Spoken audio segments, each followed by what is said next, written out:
വചനത്തിലെ ദൈവത്തോടുള്ള സ്നേഹത്തെക്കാളും മറ്റു കാര്യങ്ങൾക്ക് പ്രാധാന്യം കൊടുക്കുന്ന കുറച്ച് വ്യക്തികളെ നമ്മൾ ഇന്ന് പരിചയപ്പെടാൻ പോവുകയാണ്. അവരെ പരിചയപ്പെടാൻ നമുക്കൊരു ബൈബിൾ കോളേജിലേക്ക് പോയാലോ?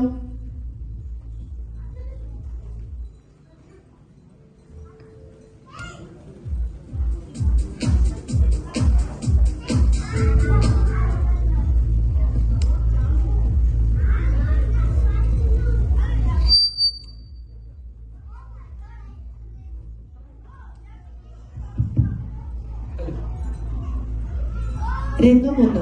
ഒരു ബൈബിൾ കോളേജിലേക്കുള്ള ഇന്റർവ്യൂ. അവിടെ നടക്കുന്ന അനുഭവങ്ങളിലേക്ക് നിങ്ങളുടെ ശ്രദ്ധയിൽ ഞങ്ങൾ ക്ഷണിക്കുന്നു.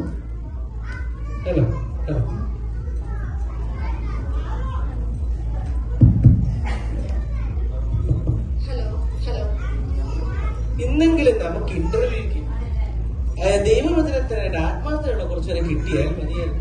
എന്തായാലും സമയം താമസിക്കുന്നത്, നമുക്ക് ഇന്റർവ്യൂ തുടങ്ങാം. ആദ്യം താഴെ വിളിച്ചേക്ക്. അതെ, എന്ത് ചെയ്യാനാ, മനുഷ്യർക്ക് ദൈവവചനം പഠിക്കാനുള്ള ആഗ്രഹം നഷ്ടപ്പെട്ടു പോയി. എല്ലാവരും അത്ഭുതങ്ങളുടെ പുറകെയാണ്. എന്തായാലും നമുക്ക് ആദ്യം താഴെ വിളിച്ചു നോക്കാം. ഓക്കെ, വിളിക്കാം. ജോണി, കയറി വരൂ. ജോണി ഉണ്ടോ? ജോണി വന്നിട്ടുണ്ടോ? ജോണി എന്തിയെ? ജോണി ഇരിക്കൂ. ജോണി ജോണി പറയൂ, എന്തുകൊണ്ടാണ് താങ്കൾ ദൈവവചനം പഠിക്കുവാനായി ബൈബിൾ കോളേജിൽ തീരുമാനിച്ചത്? എന്താണ്? കേട്ടില്ല.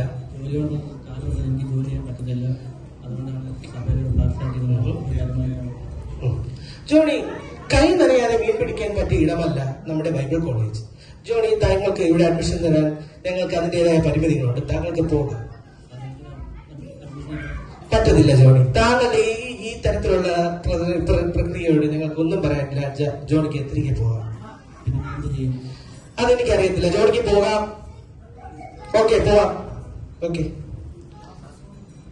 ഇല്ല, വരത്തില്ല. Get out. എവിടെ നിന്നാണ്? എന്തായാലും കുഴപ്പമില്ല. നമുക്ക് അടുത്ത ആളെ വിളിച്ച് നോക്കിയാൽ എന്താ വിഷയം? അടുത്ത ആളെ വിളിച്ച് ഒന്ന് പോയി നോക്കിട്ട് വരും. റോബിൻ ഉണ്ടോ? റോബിൻ ഒന്ന് കയറി വന്നേ. ഉണ്ട്. റോബിൻ ഉണ്ടോ? റോബിൻ വന്നിട്ടുണ്ടോ? എവിടെ റോബിൻ? എന്ത് റോബിനാ? ഇരിക്കും. പറയൂ റോബിൻ, എന്തുകൊണ്ടാണ് താങ്കൾ ദൈവവചന വേലയ്ക്കായി ബൈബിൾ കോളേജിൽ വരാൻ തീരുമാനിച്ചത്?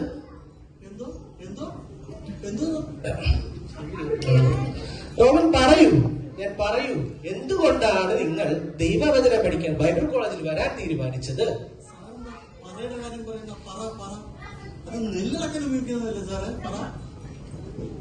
ഇയാളിത് എന്തോ പറയുന്നത്? റോബിൻ പറയുന്ന കാര്യമല്ല പറഞ്ഞത്.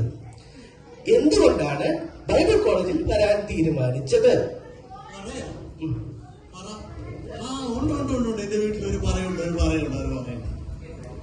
ഓക്കെ റോബിൻ, താങ്കൾ എന്തൊക്കെയാണ് ഈ പറയുന്നത്? താങ്കളോട് ഞാൻ പറയേണ്ട കാര്യമല്ല പറഞ്ഞത്. ദൈവവചനത്തെ വേലയ്ക്കായി ഇറങ്ങി തിരിച്ചതിനാണ്. എന്തൊക്കെയാ വിശേഷം? എനിക്ക് എന്റെ പൊന്നെ അടിപൊളി. എന്റെ പൊന്ന് റോബിൻ, താങ്കൾക്ക് പോകാം. അപ്പോൾ എന്റെ ബൈബിൾ അഡ്മിഷൻ, കോളേജ് അഡ്മിഷൻ? താങ്കൾക്ക് ഇവിടെ അഡ്മിഷനില്ല, ഒന്നുമില്ല. ഒന്ന് പോകാമോ? എന്തുവാ? ഒന്ന് പോകാമോ? ഇവർക്കൊക്കെ ചെവി കേൾക്കുന്നത് തോന്നേ. ഒരാളെങ്കിലും നമുക്ക് ദൈവവേലയ്ക്കായി ഇന്ന് ലഭിക്കുമോ? ഇങ്ങനെയുള്ള ഓരോരുത്തർ വന്നു കയറി എന്ത് ചെയ്യാനാ? എന്തായാലും അടുത്ത ആളൊന്ന് വിളിച്ചേ. അടുത്ത ആളെ വിളിക്കാം. മറിയാമ്മ, കയറി വരൂ. മറിയാമ്മയോ? എന്തായാലും ഹലോ, ശേഖര മുതലാളിയാണോ? ഇനി ഞാൻ അങ്ങോട്ട് വരുന്നില്ല കേട്ടോ. എനിക്ക് വേറൊരിടത്ത് കിട്ടി. അവിടെ എനിക്ക് 3 നേരത്തെ ആഹാരവും പിന്നെ താമസ സൗകര്യമുണ്ട്. അതുകൊണ്ട് ഇനി ഞാൻ അങ്ങോട്ട് വരുന്നില്ല. എന്നെ ഇനി വിളിച്ചേക്കല്ലോ, ഞാൻ വരത്തില്ല. അല്ലേ തന്നെ ഈ വെയിലത്ത് കിടന്ന് ജോലി ചെയ്ത് ഞാനൊരു കറുത്ത് കാക്ക പോലെയായിരുന്നു. ഇനി ഞാൻ അങ്ങോട്ട് വരുന്നില്ല. മറിയാം, ഇരിക്കും. മറിയാമ അവിടെയല്ല, മറിയാമ ഇവിടെ ഇരിക്കും. അതെ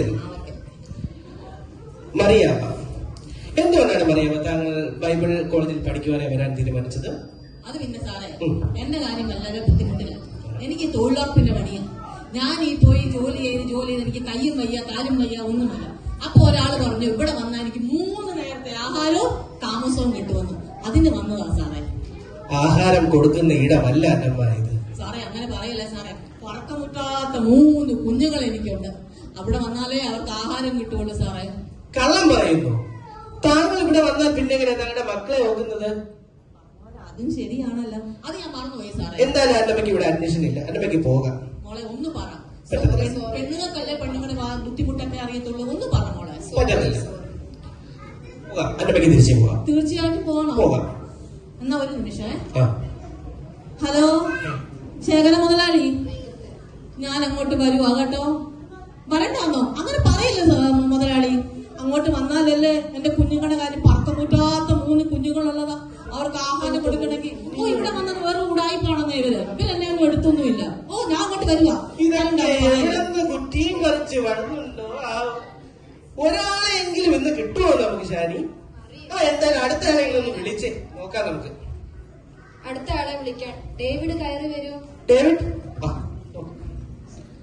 ഡേവിഡ് ഇരിക്കണം. David, thank you sir. Okay, പറയൂ ഡേവിഡ്, താങ്കൾക്ക് ദൈവവേലയോട് താല്പര്യമുണ്ടോ?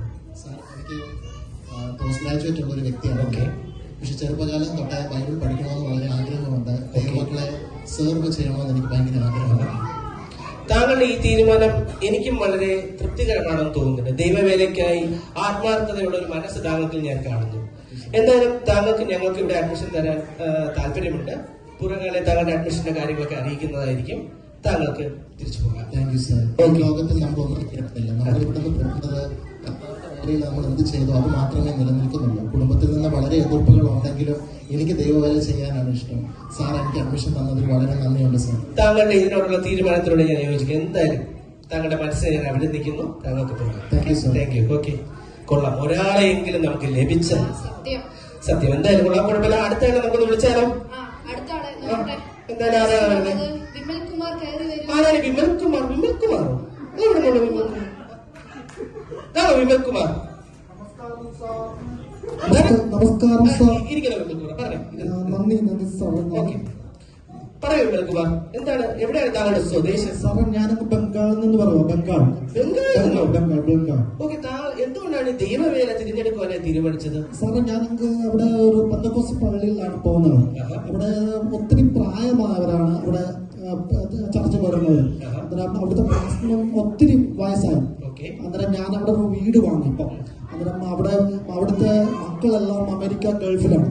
അങ്ങനെ ഇവരുടെ ഇവരൊക്കെ പാസ്റ്റർ ആണെങ്കിൽ പ്രായമായി എനിക്ക് അവരെ കാണുമ്പോൾ ഭയങ്കര വിഷമാണ്. അങ്ങനെ ഇവരുടെ കർത്താവിന്റെ വചനവുമായിട്ട് പോകണം. അതാണ് സാർ എന്റെ ആഗ്രഹം.